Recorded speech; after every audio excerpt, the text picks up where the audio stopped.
Y siempre es un gusto tener la oportunidad de platicar con mi colega y querido amigo Jorge Fernández Menéndez, uno de los hombres mejor y mayor informado sobre el tema del crimen organizado.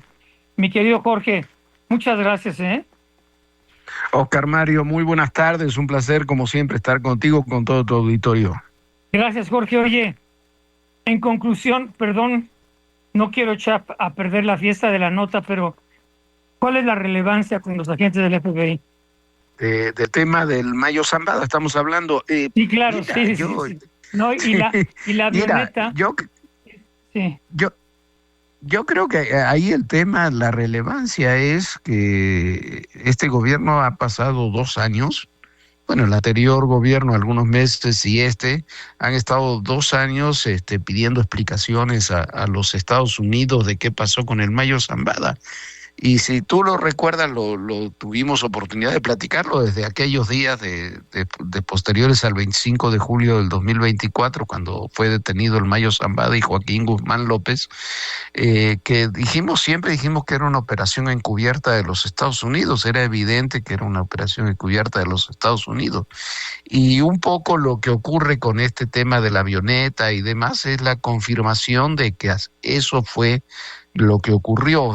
Mañana dice el gobierno que va a dar más información y me parece muy bien que dé la información y demás, pero primero llevamos 2 años con esto y después lo que a mí me resulta increíble es que llevemos 2 años y no hay una investigación con responsables y demás del gobierno federal sobre los funcionarios de Sinaloa que estuvieron involucrados en este caso. Eso es lo que nos tienen que explicar. Después, si hubo una operación encubierta o no, es un tema que habrá que analizar. Nunca vamos a tener toda la información completa en ese sentido, ¿no? Porque Estados Unidos no lo va a decir explícitamente. Pero sí tenemos que saber, por ejemplo, qué participación tuvo la Fiscalía de Sinaloa, qué participación tuvo Rubén Rocha, qué es lo que pasó, cómo mataron a Héctor Melesio Cuen en aquellos días. Eso me parece que es lo más importante. Después, evidentemente, el FBI, al poner la avioneta en un museo, está reconociendo que es un gran triunfo suyo que el Mayo Zambada está preso en una cárcel de Nueva York, ¿no? pero entonces ese apoyo de los agentes del FBI para secuestrar al Mayo Zambada, o estaban coludidos, o sea, hay mucha confusión, ¿no? Sí, el detalle no lo sabemos y yo creo que tampoco lo vamos a saber mañana porque ningún gobierno dice explícitamente yo hice una operación encubierta de tal forma, tal otra. Lo puede dar a entender, dentro de algunos años seguramente nos enteraremos cuando se desclasifiquen documentos o en el propio juicio del Mayo Zambada. Pero me parece que el punto relevante, el más relevante no es ese. El punto relevante en todo esto es qué es lo que ocurrió ahí en Sinaloa. ¿Iba a ir Rocha Moya o no a esa reunión? ¿Cómo mataron a Héctor Melesio Cue? ¿Por qué hubo un tránsito de 2 horas de una aeronave sobrevolando después de que se llevaron al Mayo Zambada? Volando por cielos del país sin que nadie se enterara? ¿Por qué ninguna fuerza de seguridad se enteró de lo que pasó hasta que lo informó Estados Unidos? Me parece que hay muchas más preguntas que implican la participación del gobierno mexicano en todo esto, más allá de lo que haya hecho el gobierno de los Estados Unidos. Creo que lo que quieren hacer mañana, lo que van a hacer, es intentar un distractor con todo este tema que se ha manejado mucho de la soberanía y del intervencionismo estadounidense, pero creo que las preguntas fundamentales no van a ser respuestas. Espero que me equivoque. Entonces el FBI estaba apoyando al hijo del Chapo para secuestrar al Mayo. Es una posibilidad. La otra posibilidad es, como dijimos de un principio, que el Mayo Zambada de alguna forma también haya aceptado entregarse, que haya habido algún tipo de acuerdo que no conocemos. Eso no lo conocemos, ni creo yo que lo vayamos a conocer en el día de mañana con la información del gobierno mexicano. Yo creo que me parece que hay muchos temas que están sueltos en esto. Por ejemplo, desde el día uno el Washington Post decía que lo que habíamos visto era la rendición del Mayo Zambada. Pero bueno, eso es lo que al usar la palabra rendición estaba dando a entender, según fuentes de la DEA y del FBI, que el Mayo Zambada de alguna forma se había entregado también, porque hay muchas cosas sobre lo que ocurrió que no quedan muy claros. Lo más probable, eso es lo que yo creo, no es la información, y un poco con base a lo que hemos reporteado y demás, es que haya sido una combinación de todos estos elementos, que se lo hayan llevado al Mayo en una operación encubierta con agentes que participaron en ella, lo hayan puesto en un avión junto con Joaquín Guzmán y los hayan enviado a los Estados Unidos a los dos. Todo eso está muy bien, mi querido Jorge. Ya llevamos 2 años y no pasa nada. No pasa nada, mira, a ver, yo creo, más allá del Mayo Zambada, aquí hay un asesinato, ¿no? El asesinato de Héctor Melesio Cuen, y sabemos también que la Fiscalía de Sinaloa inventó un asesinato en otro lugar y en otro momento, cuando este hombre había sido asesinado originalmente, y no pasa nada. La que era la fiscal en esa época no está procesada. Los que eran los secretarios de seguridad están acusados, pero por Estados Unidos, y el gobierno los protege. Entonces, bueno, eso yo creo que son los temas principales que tiene que investigarse en este capítulo desde el punto de vista de México. Pero, ¿para cuándo? Bueno, eso es otro tema, pero yo lo veo, no creo que tengamos respuesta en eso, porque de la misma forma que se está protegiendo a Rocha Moya, se protege también a quienes son los cómplices de Rocha Moya en el tema de la extracción, vamos a llamarle así, del Mayo Zambada, ¿no? Oye, Jorge, a ver, están escribiendo y me parece muy acertado lo que llega de Puebla. Me dice, a ver, Oscar Mario, hoy sale la nota que aprendieron, yo no sé si la dejaron en libertad, a la esposa de Emilio Lozoya por un fraude, entre comillas, disque comprobado, de 3.5 millones de pesos. A la esposa de Lozoya sí le toca. ¿Dónde está el responsable del fraude de Segalmex, de el Banco del Bienestar y de el Huachicol, que suman entre todos casi 1 billón de pesos? Y a la señora de Lozoya, por 3,5 millones de dólares, la tienen perfectamente identificada y en la cárcel. Se me hace muy bueno el comentario. Sí, mira, lo de la hermana de Lozoya, Hilda Lozoya, La esposa, es sí. un tema.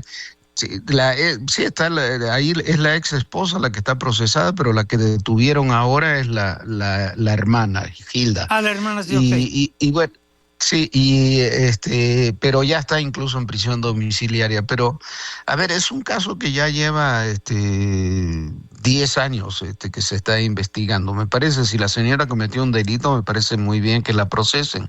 Pero como dice la persona que te escribe, ¿dónde están los procesados por Segalmex? Los jefes, porque hay procesados por Segalmex que son empleados, lo mismo con el contrabando de combustible.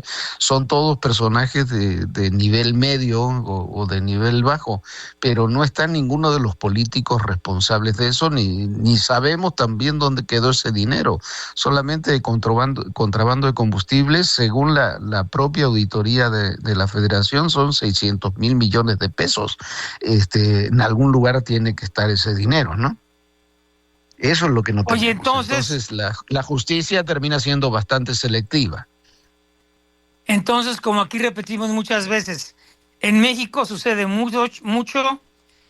Si las autoridades no quieren que pase nada, no pasa nada. Y así nos podemos ir hasta el final del sexenio. y no sé, yo creo que hay cosas que son insostenibles de aquí al final del sexenio. Final del sexenio faltan 4 años todavía. Entonces, me parece que hay mucho por ver todavía, tienen que ocurrir muchas cosas. Me parece que la tensión que existe actualmente, por ejemplo, con Estados Unidos, con el tema de los políticos relacionados con el narcotráfico, me parece que es insostenible durante mucho tiempo. El que no se haya prorrogado el TEMEC es una demostración del Tratado de Libre Comercio, es una demostración de ello.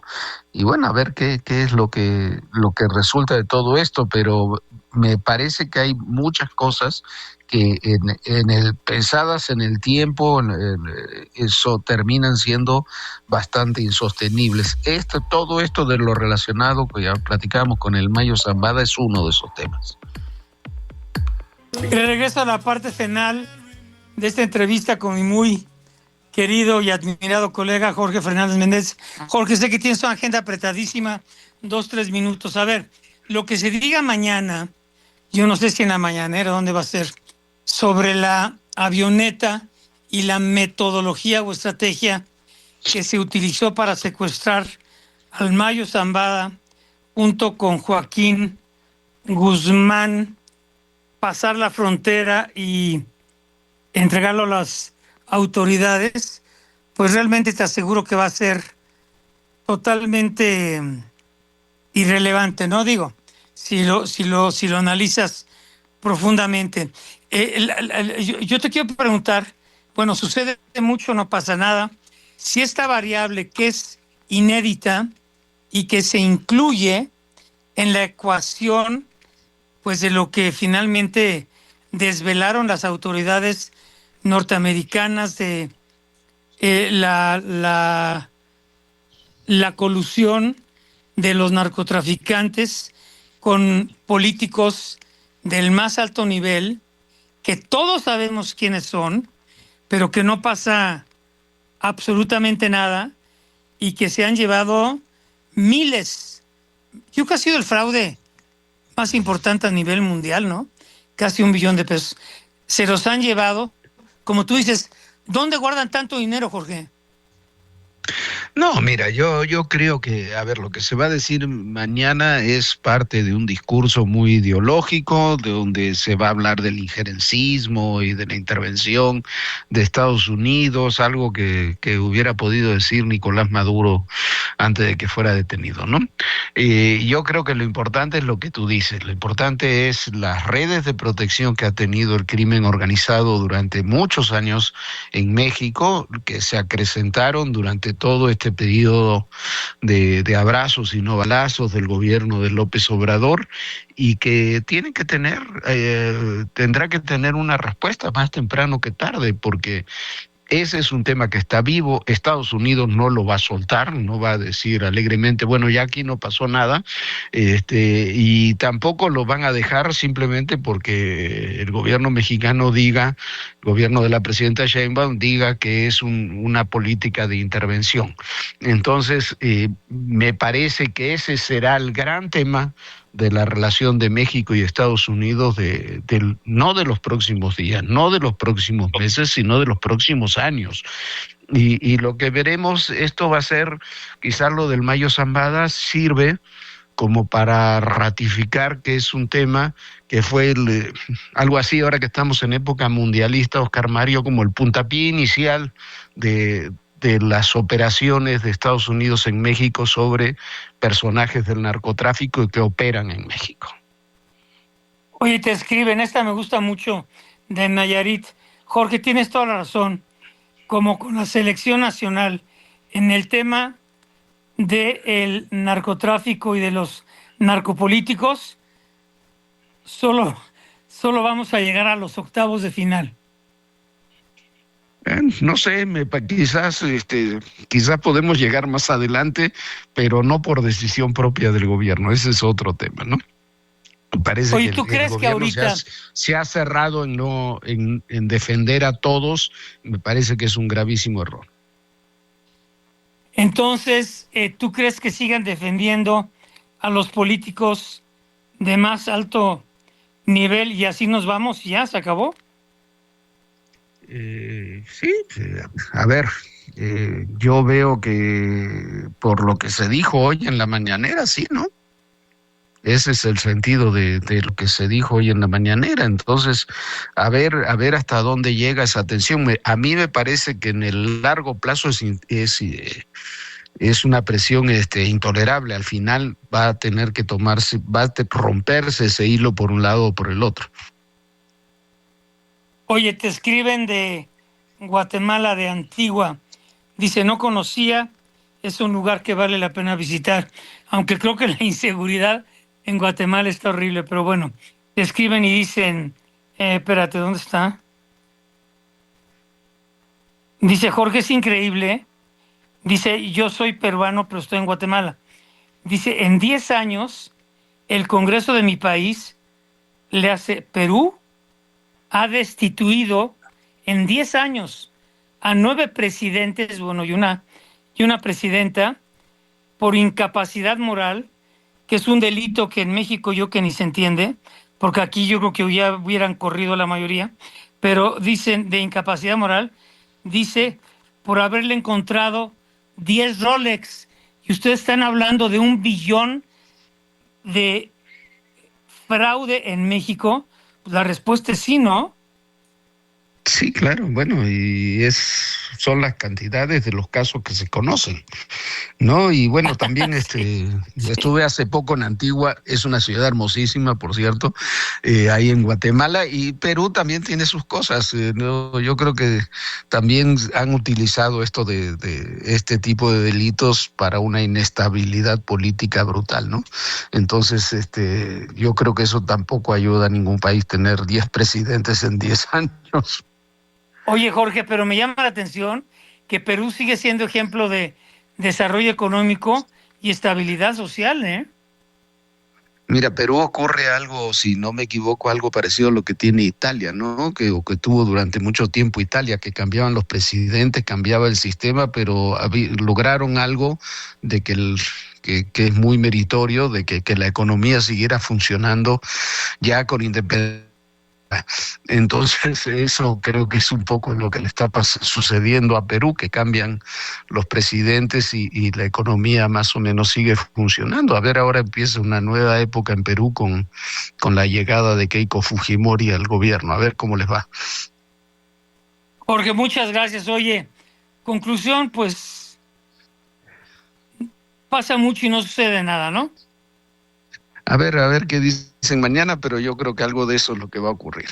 Mucho rollo y pocos hechos, ¿no? Oye, conclusión, pues es la historia de México. Pasa mucho y nada. Es parte de, pues yo no sé, de nuestro modus operandi, ¿no?